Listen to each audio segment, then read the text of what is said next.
Bonjour tout le monde et bienvenue sur Boursicote, le podcast de l'indépendance financière. Il y a quelques jours, j'ai soufflé mes 25 bougies et je voulais te partager les leçons que j'ai apprises durant ce quart de siècle. Premièrement, se faire confiance.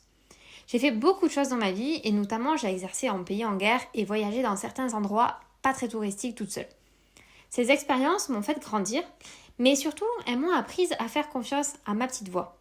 Je te conseille d'ailleurs, si tu en as l'envie et l'occasion, de voyager seul. Quand je pense aux vieux de mon village qui me disaient il y a quelques années que les voyages forment la jeunesse, eh bien maintenant, je me rends compte qu'ils ont bien raison. Lors de mes vadrouilles en solitaire, j'ai refusé de faire certaines expériences qui avaient l'air sécures et j'en ai tenté d'autres qui pouvaient être dangereuses. À chaque fois, j'ai écouté ma petite voix. J'ai appris à me demander à moi-même, est-ce que tu te sens sécure ? Est-ce que c'est ok pour toi si on fait ça ? Est-ce que tu as envie de faire ça ?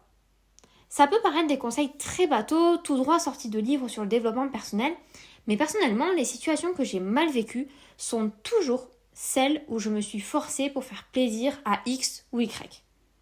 En parlant de ça, deuxième chose que j'ai apprise, c'est de se foutre littéralement du regard des autres. La vie des autres, en un seul mot, c'est la vie des autres en deux mots. Pierre, Paul ou Jacques te jugera, que tu fasses blanc ou noir, car chacun agit en fonction de sa sensibilité et malheureusement, nous n'avons pas toutes les mêmes. Si tu agis pour Roseline ou Dorian, tu n'agis pas pour toi, et c'est là où tu prends le risque de te perdre. Les autres attendent des choses de toi, mais toi, qu'est-ce que tu veux ?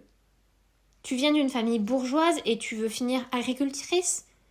Au contraire, tu viens du monde rural et tu ne veux pas reprendre la société de la famille, mais faire le tour du monde en catamaran. Grand bien te fasse. Vis tes propres expériences. Et surtout, demande-toi pourquoi tu le fais. Si tu le fais pour toi, tu es sur la bonne route. Si tu le fais pour Jacques ou Gertrude, tu es sur le mauvais chemin. Troisième conseil, affirme tes positions et n'aie pas peur des autres. Quand j'étais petite, ma mère me répétait tout le temps. On ne dit pas ça, habille-toi comme ça serait mieux, etc., etc. Souvent, la société veut te faire rentrer dans son moule. Si rentrer dans la case t'apporte un sentiment de sécurité dont tu as besoin, tant mieux. Par contre, si ces injonctions t'étouffent, n'aie pas peur de t'affirmer. Tu ne veux pas faire cela, tu regardes la personne droit dans les yeux et tu lui dis « je n'ai pas envie ». Personne ne peut aller contre l'envie. Tu n'as pas besoin d'avoir des arguments très scientifiques, prouvés et démontrés pour faire respecter tes besoins. Pour ma part, cela m'est arrivé à de nombreuses reprises dans le travail. Un contrat de travail qui n'est pas légal, une clause que je refuse, des remontrances car je ne réponds pas au téléphone sur mes jours de repos ou que je compte mes heures supplémentaires, etc. En tant qu'intérimaire, je peux te certifier que j'ai vu tellement de personnes accepter tous ces petits travers alors qu'ils savaient que ce n'était pas réglementaire parce que, je cite, tout le monde le fait. Ce n'est pas parce que tout le monde le fait que tu dois le faire. Est-ce que tu crois sincèrement que les plus grands de ce monde ont été d'accord avec la masse de l'époque ou bien est-ce qu'ils sont allés à contre-courant et ils se sont battus pour leurs idées ? Souvent, ils ont fini en prison. Si tu sais que tu as raison, affirme-toi. Ce n'est pas parce que tu es nouveau, que tu es jeune diplômé ou bien parce que tu es en bas de l'échelle sociale que tu ne vaux rien. Nous sommes tous égaux. Juste certains ont travaillé plus que d'autres dans un domaine. Si dans ton domaine, tu sais que tu as raison, fonce. Ce que j'ai aussi appris, c'est être plus douce envers moi-même et envers les autres.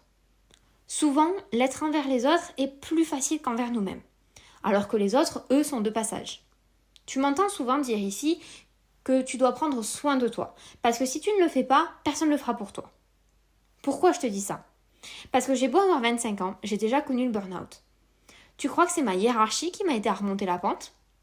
Tu crois que c'est mes collègues qui étaient là pour moi alors qu'ils étaient à l'origine de mes maux ? Bien sûr que non. Quand ça ne va pas, tu ne peux compter que sur toi-même. Même tes proches peuvent prendre leurs jambes à leur cou. La personne qui doit être la plus importante à tes yeux, c'est toi-même. Donc prends ce temps pour boire un thé. Cède à cette envie de t'asseoir avec une part de gâteau au chocolat. Dis-toi devant le miroir tous les matins que tu es fier de toi d'avoir accompli X ou Y. Cette confiance en soi est ultra importante, surtout de nos jours. Je me fais souvent la réflexion où les gens te disent « tu devrais avoir confiance en toi ». Et quand tu as cette confiance, là de suite bizarrement c'est mal perçu. On entend souvent « il a trop confiance en lui » ou « elle a trop confiance en elle ». dans le même registre, aie confiance dans tes connaissances. Si tu es compétent dans tel domaine d'expertise, valorise-le. Ne laisse personne te faire douter de tes compétences. Par contre, sois intelligent et sois curieux d'apprendre tous les jours. Rien n'est pire que quelqu'un qui est sûr de lui, mais qui fait des bêtises en permanence, pour être poli. Ce qui m'a également aidé ces dernières années, c'est le sport. J'ai été longtemps dispensée pour des problèmes de santé et j'y ai repris goût petit à petit. Avoir une activité sportive et régulière est vraiment quelque chose qui m'a aidé à me sentir mieux dans mon corps et surtout dans ma tête. Et crois-moi, je n'aurais jamais cru dire ça un jour, qu'au bout de 4 jours sans faire de sport, la salle de muscu me manquait. Au même titre que le sport, j'ai appris qu'il fallait que je prenne soin de mon sommeil. C'est une donnée que l'on oublie trop souvent quand on parle de santé, mais c'est une petite chose qui peut changer une journée. Avoir un rythme de sommeil régulier me permet d'être plus productive et sereine. Dormir selon ses besoins permet également de réguler ton poids et ton humeur. Tu as donc tout intérêt à faire ces 7, 8 ou 9 heures de sommeil plutôt qu'aller scroller les vidéos de chats ou de gâteaux sur Insta. Dernière leçon que j'ai apprise et qui est très personnelle, c'est que tout est écrit, c'est le destin. Alors, ça ne veut pas dire, on est bien d'accord, que tout va t'arriver tout cru dans la bouche sans sortir de ton canapé. Mais je crois sincèrement qu'une rupture amoureuse, qu'un accident de la vie, qu'un décès ou qu'une rencontre n'arrive pas pour rien. Si certaines personnes sont dans ta vie, c'est pour te faire travailler sur certains aspects de ta vie. Quand elles quittent ta vie, c'est que tu as fini d'apprendre la leçon. Parfois, c'est violent, c'est désagréable. Mais avec le recul, quand je regarde derrière moi, je me dis toujours « c'est pour ça que tu as vécu ça. Ça t'a appris ça et cet enseignement t'est utile aujourd'hui. » Je pense que nous sommes toujours au bon endroit, au bon moment.